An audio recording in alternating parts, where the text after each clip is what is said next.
Xalça festivalının son gün olmasına baxmayaraq, buradakı ab-hava ilk günkü kimi coşquludur. İçəri şəhərin küçələri boyunca düzülmüş xalçalar milli mədəniyyətimizin nümayişi üçün bənzərsiz səhnə yaradıb.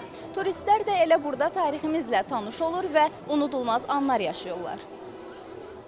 Əvvəlki zamanları elə bil qaytarır bizə belə xalçalar. Çəsimiz belə olsa daha qəşəng olar. Müxtəlif türk dövlətlərinin burada gördüyü onların xalçalarla tanış oldu. Çox xoş təəssüratlar bəxş etdi bizə. Xalçalarımız çox gözəl idi, çox möhtəşəm idi. Belə hər gün sərgilərimiz olsa, tez-tez sərgilərimiz olsa, onda çox sevinərəm. Şəhərimiz üçün belə tədbirlərin olması xoşa gələndir. Həm turistlər üçün, həm də yerli sakinlər üçün uşaqlarla gəlmək və belə vaxt keçirmək maraqlıdır. Центрального входа.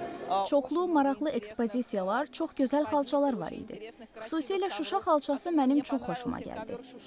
Ümumiyyətlə, Azərbaycan xalçasının nə olduğunu anlamaq üçün möhtəşəm bir fürsətdir. Çünki hamı bilir ki, Azərbaycan xalçaları dünyanın ən yaxşılarıdır. Самые лучшие.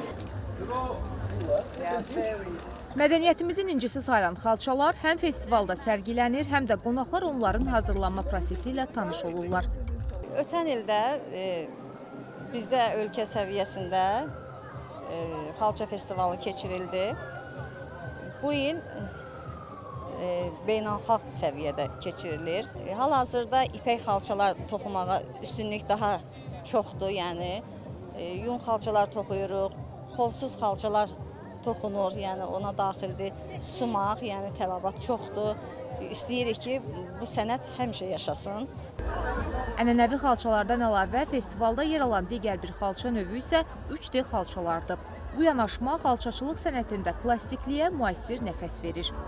Bu 3D xalçalar ki görürsünüz, 3D görünüşlər dəmirdə, taxtada və daşda çox görünübdür və digər materiallarda. Amma bu birinci dəfədir ki, biz bunu gətirmişik xalça üstünə, yumuşaq material üstünə ki, daşdan da çətindir bunun görünüşü, dəmirdən də və taxtadan da.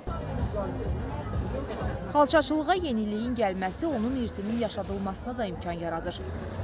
Bu gün bizim bayramımızdır. Arzum odur ki, gələcəkdə cavanlarımız, gənclərimiz bizim sənətimizi, bizim ulu tariximizi, qədim tariximizi davam elətdirsinlər. Xalçaçılıq sənətini uşaqlıqdan nənəmdən, anamdan öyrənmişəm.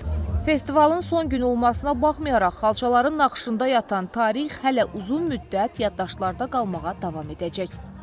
Lalə Allahverdiyeva, Novruz Kazımov, Əntiqə Fərəcova, ASTV Xəbər.